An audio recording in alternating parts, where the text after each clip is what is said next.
Hello, welcome to the Ghosts of Harrenhal. My name's Simon. And I'm Mackelly. Thank you for joining us for episode 11 of our chapter-by-chapter book review of the A Song of Ice and Fire series by George Martin. Today we're discussing chapter 10 of A Game of Thrones, Jon 2. And as always, our plan is to chat about the chapter without spoiling anything that is to come, and what we hope is an entertaining half hour for everyone. We'll summarise what's happened, discuss our thoughts on it, provide some useful background, compare it to the TV show, indulge in a little pedantry, and if we've got some, cover some reader mail. Be sure to check out our show notes. They provide you some additional information about the characters and other things of note about the chapter. And hey, if you like what we're doing, please consider supporting the show by leaving a review on iTunes or podchaser.com. That would really help us get the word out, and if you do, we promise to be your best friends. Yeah, definitely. How's things? All right. Yeah. How about you? We both had car issues this week. We did. Yours was worse than mine.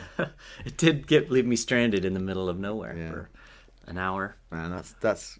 I'm sorry. Well, I hate car things. But my car thing, my wife got a flat tire, and a guy fixed it for her completely at a gas station without any money changing hands or anything. He just a good Samaritan, just fixed it for her, and made me believe in human nature a little bit. Yeah. I did not have that. No, you didn't. I had AAA, so a guy did come and tow my car to a shop. So was he a character? He was a character. He was quite the character. Very interesting man. He kept talking to me about cars, about his truck, things about his truck, and I had nothing else to do but go, "Oh, right, yeah."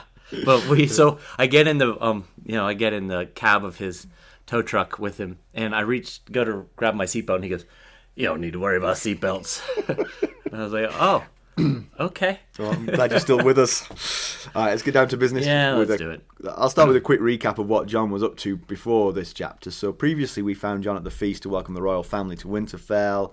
He was banished from the high table by Lady Catelyn. He sat in the back with the unwashed masses.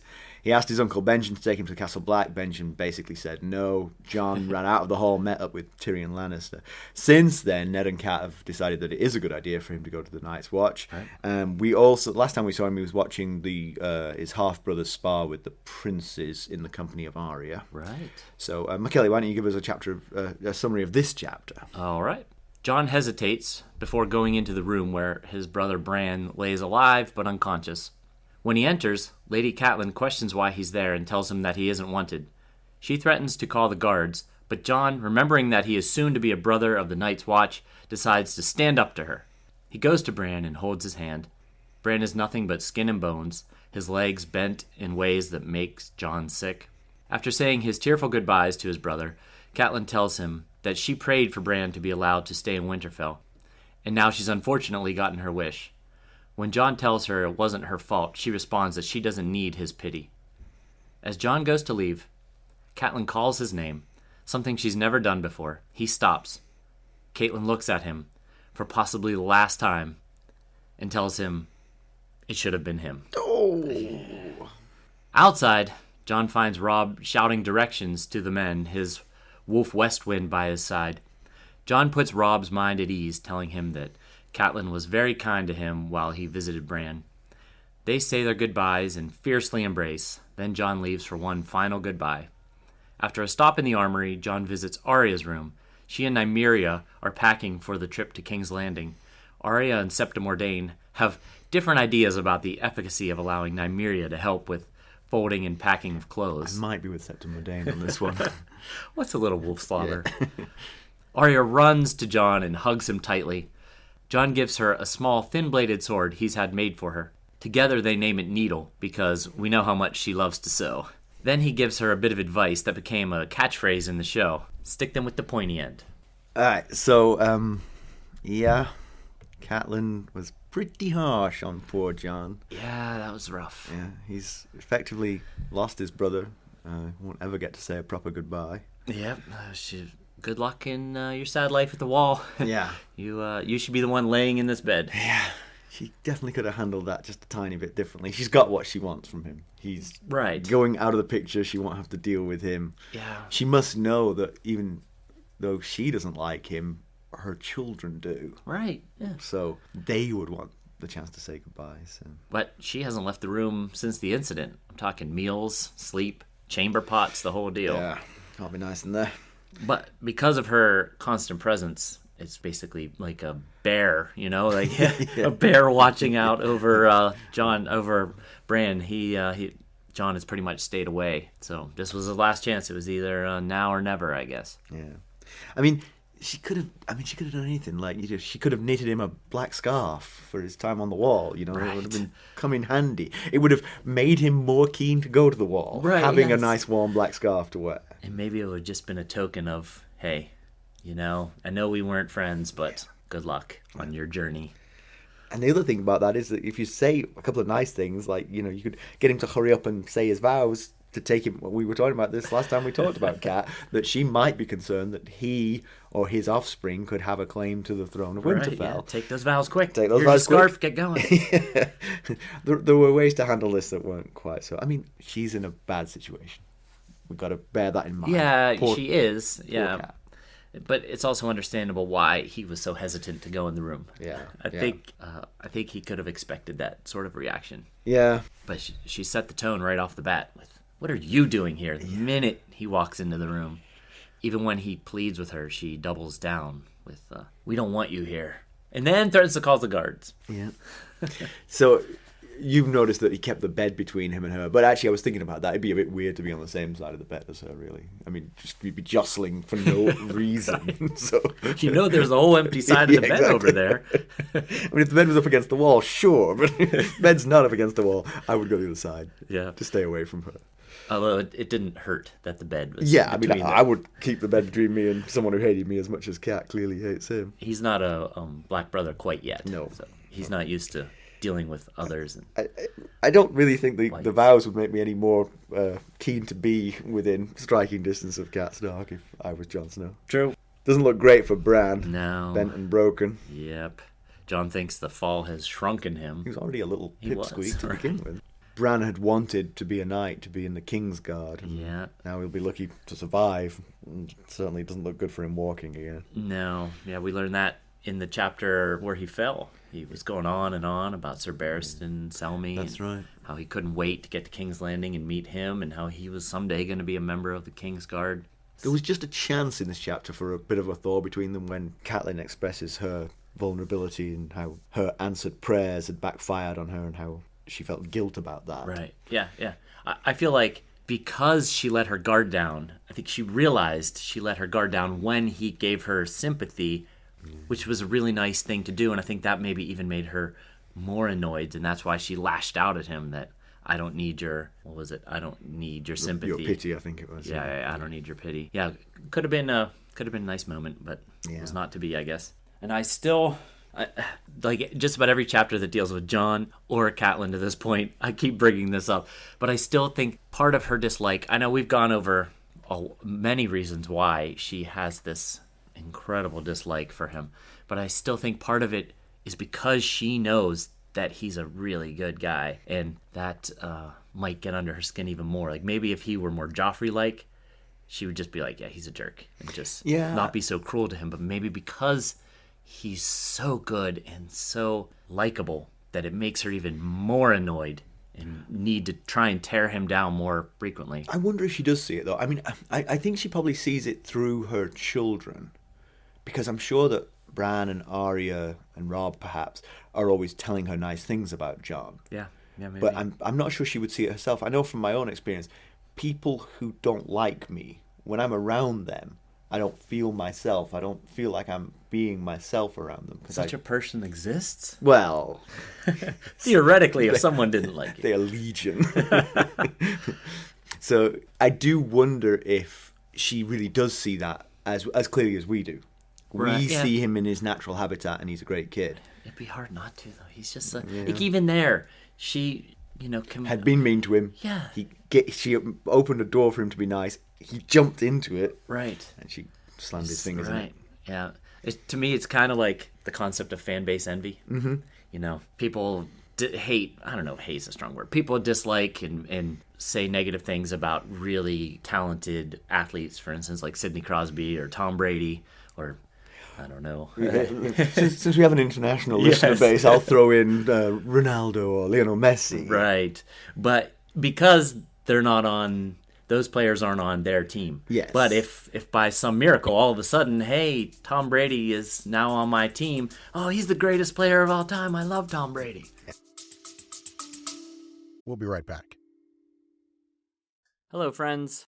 Are you ready to make some unforgettable memories? Well, if so, consider the Marriott Bonvoy program. Discover the perfect destination for your summer getaway and unlock exclusive deals on luxurious accommodations. With our affiliate partnership, you'll enjoy unbeatable savings and a seamless booking experience. Don't let summer slip away. Visit Marriott Bonvoy today and make this vacation season one for the books. Use our Ghosts of Harrenhal affiliate page to check it all out and buy Bonvoy points or give some as a gift. The link to our page is in the show notes. So, I don't know. No, it's true. If suddenly Jon Snow was her true-born son, Right. I'm sure she'd be very fond of him. You know what? He's a really great guy. I knew it all along.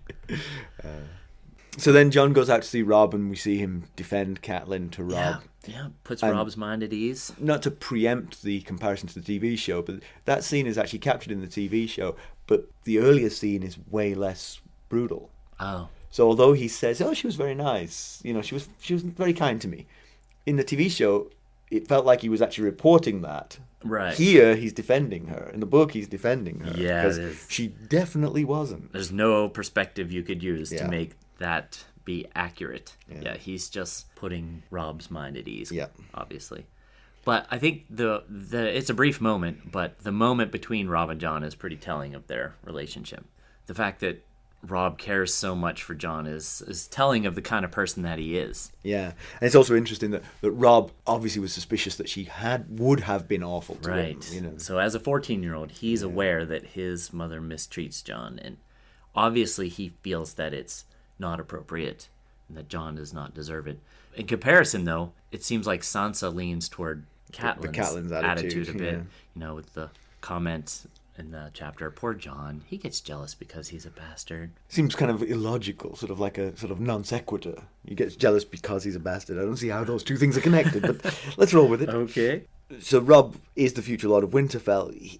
It might be, you might expect him to be the one who's most sort of disdainful of having the bastard under his feet, sort of thing. Right. But I guess the thing is, they're practically twins. Right, You yeah. know, raised together. They've done everything together all this time.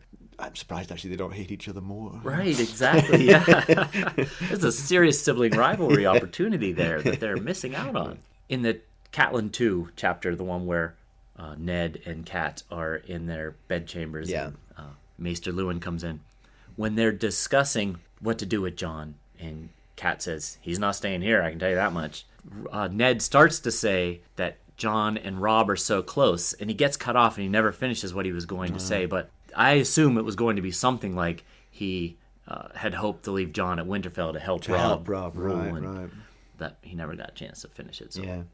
So Jon confesses that the whole concept of leaving Winterfell is harder than he thought. Despite, what must be sort of ongoing mistreatment from Cat, it is the only home he's ever known. Right. And Robb's response was interesting. He says, for me too, but he's not going anywhere. So he's obviously referring to, it's hard for me too that everyone else, that so many family members and loved ones are leaving at the same time. Yeah. His dad, his sisters are going south to King's Landing. Jon's going north to the Wall. Bran is in a very... Not going to be the same. Yes. So I guess there's a lot of turmoil in his life too, even though he's not really going anywhere. Yeah, and I think you've been encouraged to see Robb grow a little bit into the role of Lord of Winterfell, but Yes. I also think we sort of jumped to a conclusion. We didn't have much evidence to go on that he wasn't. I mean, that first chapter, the first chapter where we met them was the beheading chapter, and I wonder if they were all sort of jittery because of that. Sure. And so maybe Yeah. they were sort of like being frivolous and jokey to sort of like hide their nerves or their horror of what they were going through. Yeah, that's logical. That makes sense. And then the next time we meet him, he's being taunted by the younger Crown Prince, which, as a 14-year-old boy, might create some... Especially Joffrey, because he needs... He brings it out of people. Exactly. Yeah. So, yeah, it's good to see that Robb... he needs to he needs to step up pretty much today. Yes. If everybody's leaving, he's in charge. And it seems like he's making strides toward that. It's encouraging to see him out there shouting commands to people. And it's also a thought, actually, that just occurred to me, is that I think Ned's idea was that Catelyn would sort of be the regent, and she would just sort of like bring Robb into the sort of like slowly, but of course she's essentially out of commission while she's looking over Bran the whole time. So Robb really has to step up on his own. Yeah, we've not heard from Ned yet, but you have to assume he's dealing with similar issues, obviously, so he's probably not entirely focused and on his game, so might just be Robb holding down the fort all by himself. Then sweet scene with Jon and Arya. It was. She's so excited to see him. She throws her skinny arms around him. And it is nice that this animosity towards him doesn't stretch to all the kids. I mean, we're projecting a little bit of what Sansa said. She made one throwaway comment, which she might have been trying to ingratiate herself with the princess or something by saying that. Yeah, that's a good point. We made similar judgments about Robb, and we're being shown that we might have been hasty in our. But what we've seen so far, all the other kids except for Sansa really seem to embrace Jon, which is great. So Nymeria helping Arya to pack is kind of sweet. It is. Arya points at an object, Nymeria runs to fetch it. Clearly she is better at training wolves than Bran. Yeah, that's right. Bran was trying to get his to play fetch. Yeah, he was having no luck. Maybe it was the stick. Maybe he needed something more interesting for clothes. Yes. And God, think about it. If only the dog had chased the stick, he wouldn't have climbed the wall. Oh man, it's blaming on the wolf. Yeah. So Jon gives her a sword. He says it's small but dangerous, just like she is. And Jon had Micken make it especially for her, which was really sweet. He was thinking, he's probably got a lot of stuff going on in preparation to leave, and he still had the wherewithal. And you made this point that he's the one who actually names it Needle, but Arya guesses that that's what he named it. Yeah.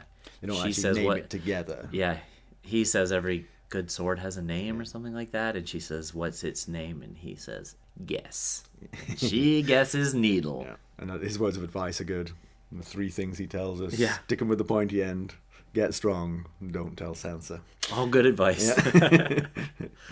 Yeah, and one thing I noticed actually is there's a curious parallel between Jon 2 and Bran 2, because Bran's second chapter, which is the one where he falls from the let's say let's call a spade, right, when he gets pushed from the tower. He fell, but he did fall.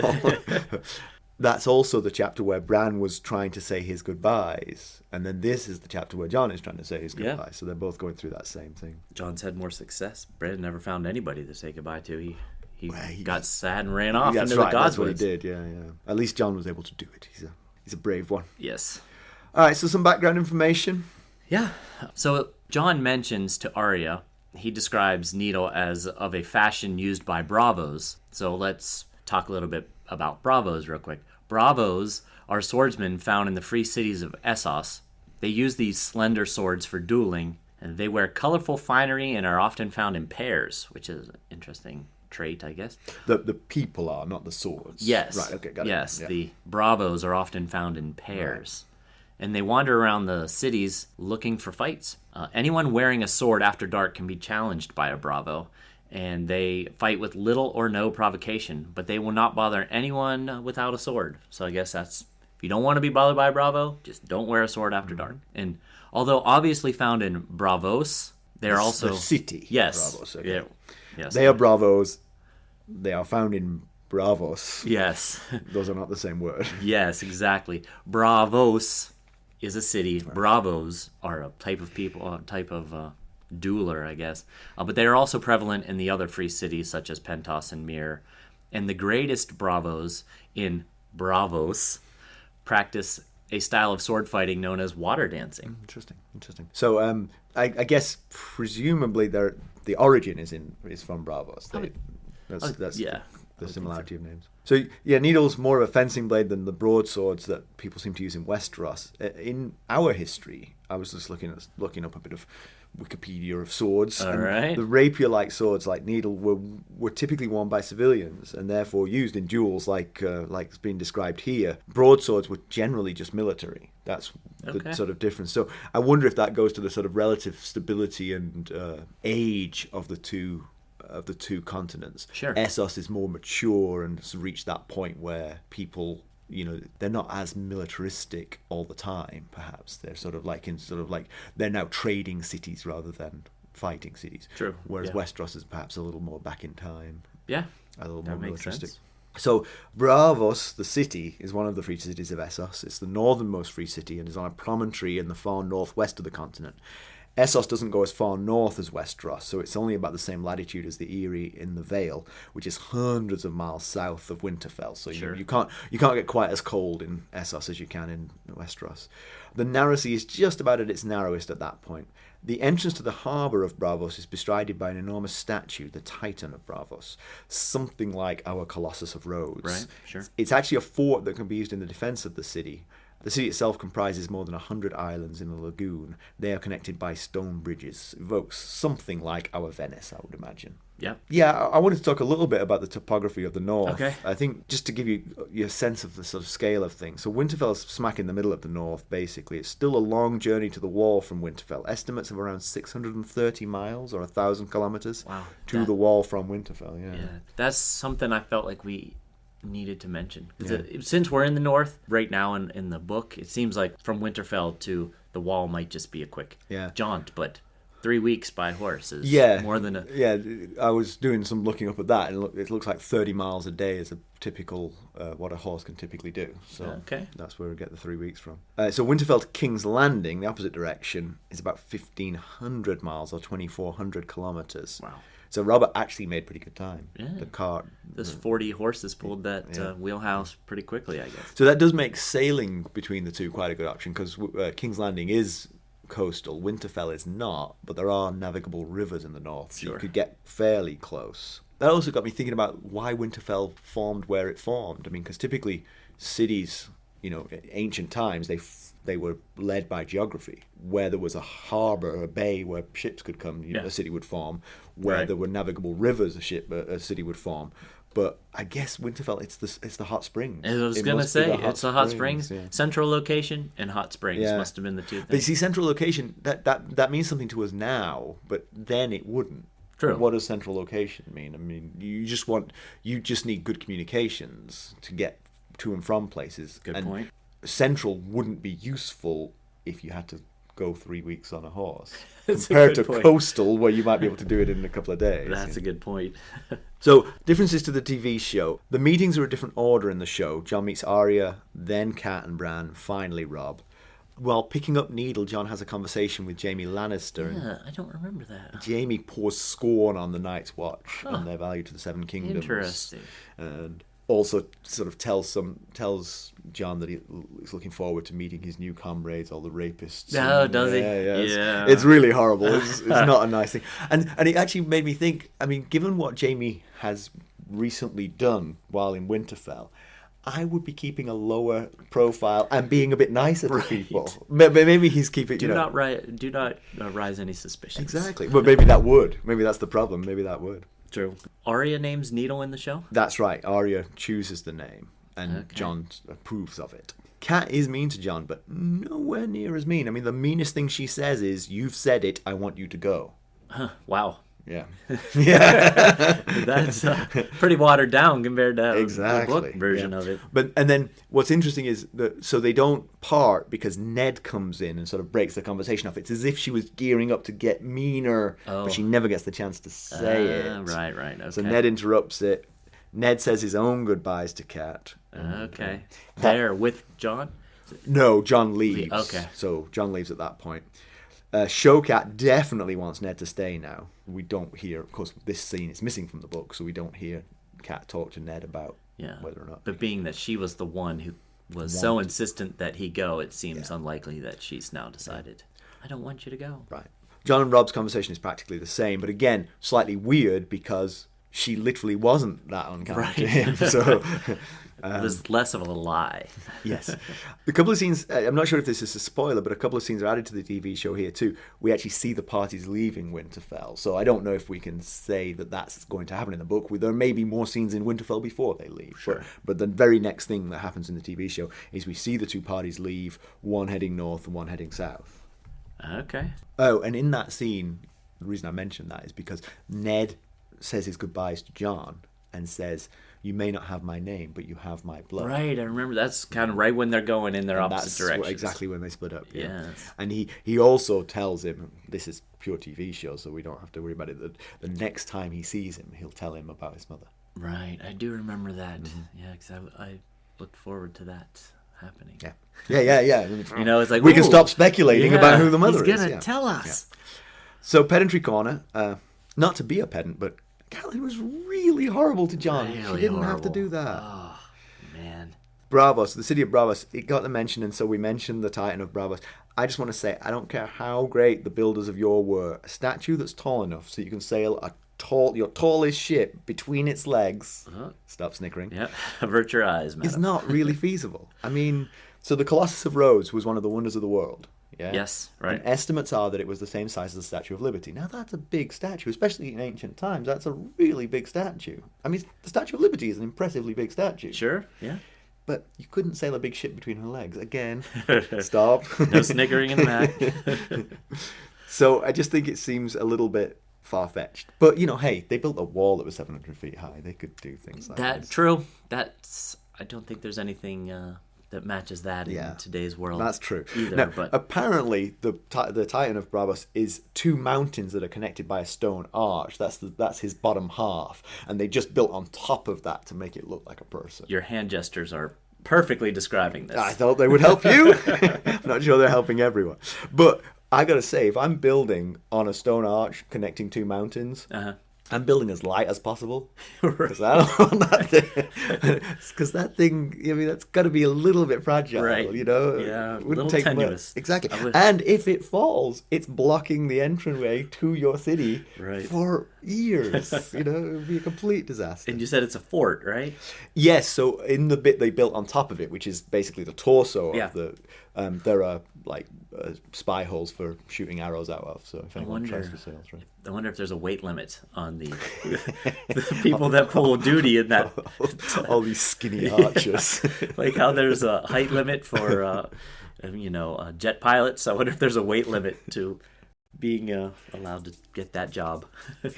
So, any news and notes? I can't think of anything. We'll be right back. This episode is sponsored by Audible. To get a free audiobook, or 2 if you're an Amazon Prime member, go to our exclusive URL, audibletrial.com/ghostsharrenhal. You can find the link in our show notes.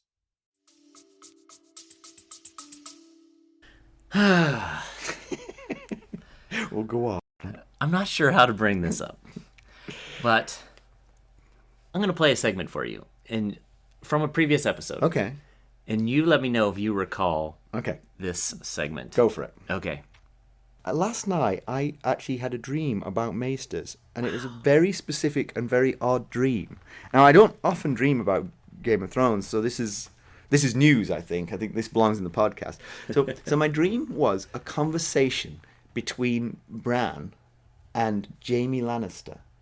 Jaime has a theory that the maesters are some kind of Freemason sort of cult who are secretly running the Seven Kingdoms. That their ravens are passing messages between them, and they know everything because their lords rely on them for writing things. They know everything, and that they're basically some kind of cult that runs the whole thing. And he's explaining this to 7-year-old Bran, who's laughing it up, presumably. Right. But totally, he said, it's the ravens. The ravens are everywhere. And this was my dream, and it was really weird. And I was like... That's pretty cool, though. I was, I do a little bit of dream fan fiction. Yeah, I like it. You should probably write that down and send it to Martin. Except it's crazy.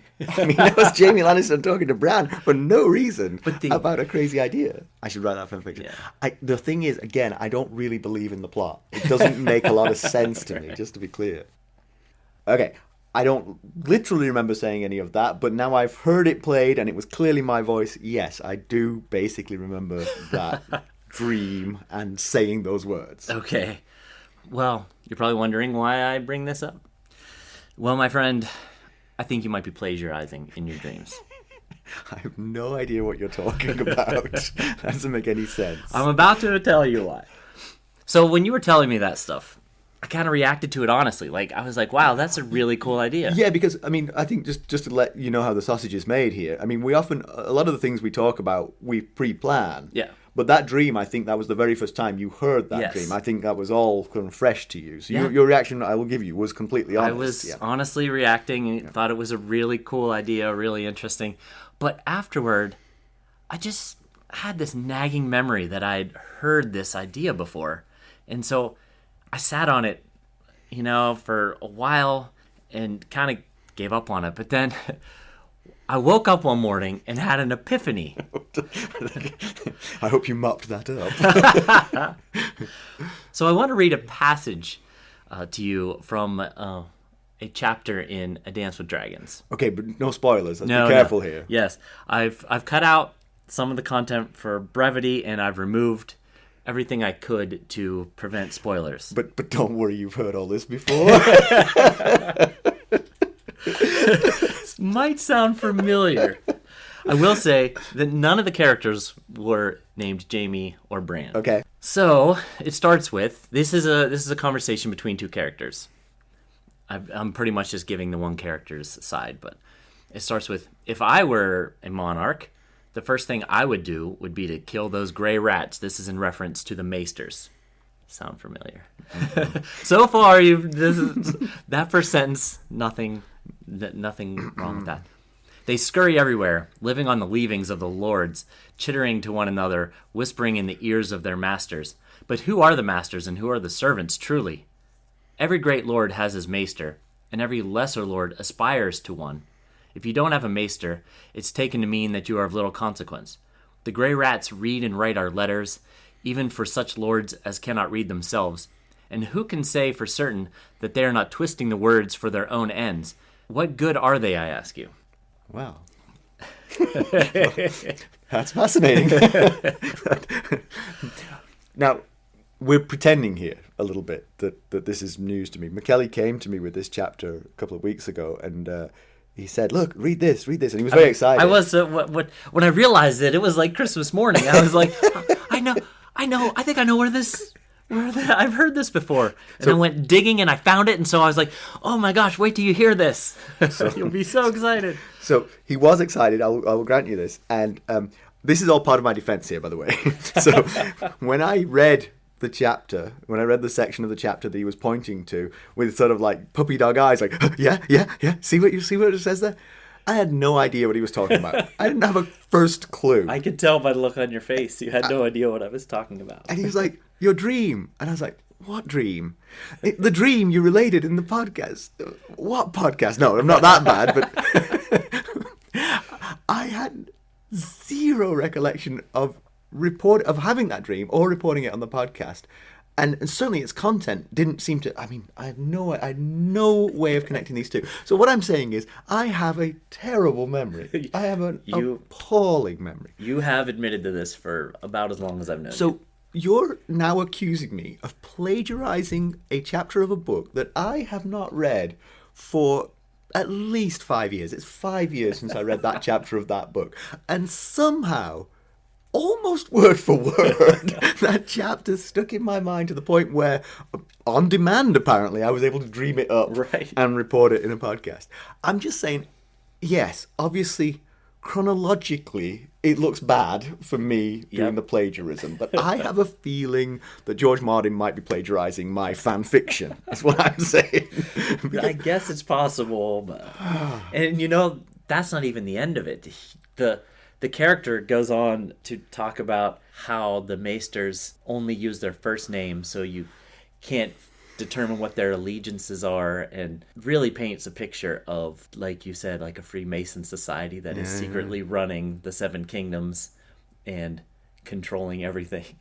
Pretty much just what you said in your dream. but this, so we actually, what happened was, we talked about this a little bit after I read the chapter, and you didn't play the podcast back to me. You just reminded me of the dream. And I was like, oh yeah, now I remember. It does sound a little bit like that dream I had. It was only when you played the podcast back to me that I realized how similar they were. So in the interim, we'd had some conversations at lunch with friends, and one of them, Joan, was saying, oh, this is clearly you had this memory.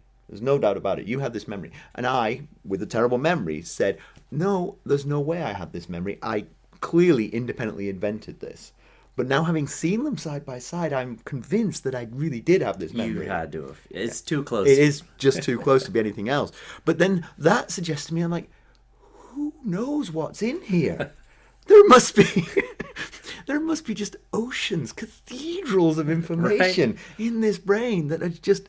No, I said that to Joan once I admitted to the fact that I'd plagiarized, and she said, no, it's more to do with something about that section of the book stuck with me. Something was happening as I was reading that piece of the book, which stuck in my mind. And that's why it came back. But I have no recollection of what that was. I barely remember reading that book.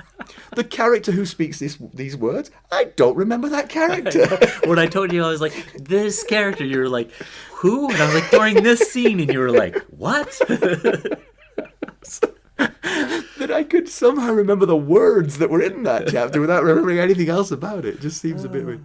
So yes, that's pretty fantastic, though, yeah, I gotta say. We apologize profusely for the spoilers, but if you stick around for episode, I think I worked it out, episode 307. Yes. We will apologize again for having spoiled this back 301 episodes earlier. Yes, so just stick around for 290 some more episodes, and you will get that apology. So please, stick with us. Oh, that was good stuff. Real quick, though, we wanted to give a shout-out to Hestia, who reached out to us on Twitter recently. Yeah, she binge-listened while tidying the house and the baby slept. Yes. We wanted to thank you so much for reaching out, and we were both very touched and enthused by your kindness, and we really hope that you will stick with us. Yeah, and you're ahead of us, so you have to read super slowly, and we'll catch you up. Yes. With a house to tidy and a baby to look after, you should be able to read slowly. Yes, so thank you. So in conclusion for this one, Kat's not very nice. No, at least not to Jon. No. She's under a lot of stress, but still. Yeah. Jon, well, we've said too much nice things about Jon. I think we're boring everyone. Yeah, we're certainly on the Jon bandwagon. I think we're both hoping that the Night's Watch turns out to be more fun than we think it's going to be. He really wants to go. He really wants to go. He is 14. Yeah. That's why they don't let kids sign up for the army.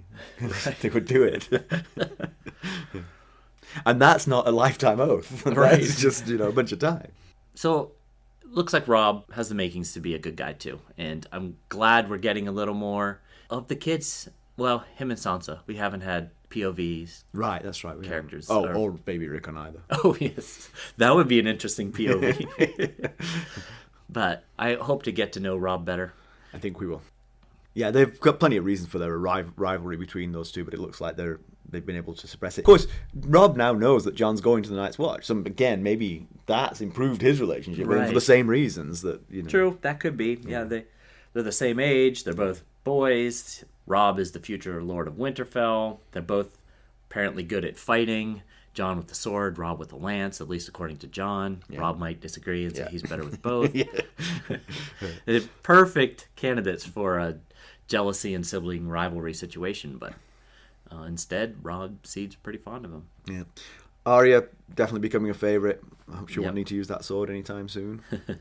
She probably will be way better with this needle than she is with their stitchwork true. needle. It really doesn't matter where you poke them. Right. It will hurt. Things don't look great for Bran. Jon's description of him doesn't bode very well. No, it does not.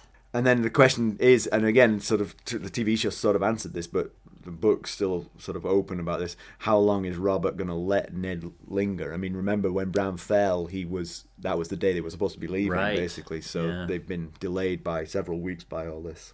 Guess that's it, huh? Yep. All right. Well, as always, you can reach us at ghosts.harrenhal@gmail.com and go out and follow us on Twitter @ghostsharrenhal. And we now have a Facebook page. Facebook? Oh, yes. Caps. Our social media empire is growing by leaps and bounds daily. So please go out and follow us or like us on our Facebook page. That would be great. Thanks for listening, everyone. Really appreciate it. Thank you. Bye. Bye.